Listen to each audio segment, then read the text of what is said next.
uletelo obezbeđenje, rulja pomahnitala, Dragojević mu skinuo masku. Filip Car otkrio je da posjeduje informaciju o tome ko stoji iza krađe novca Dejana Dragojevića, zbog čega je u kazinu nastalo totalno rasulo.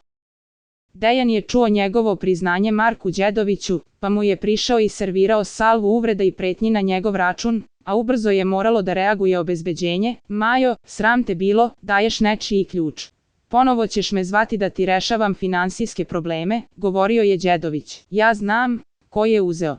Ja sam rekao Maji da da ključ, ali mi je on rekao da nisu vaše, da nisu ni Dejanove, otkrio je Filip. Sve najgore u kući si ti, vikao je Dejan. Nemojte se sa mnom saliti, zašta mi se ti obraćaš, uzvraćao je Car. Ako imaš principe i kodekse, onda ne kradeš i kažeš, nastavljao je Dragojević. Za najnovije vesti iz realitija estrade kliknite subscribe, like i zvonce. Svaki dan najnovije vesti, zato nas zapratite.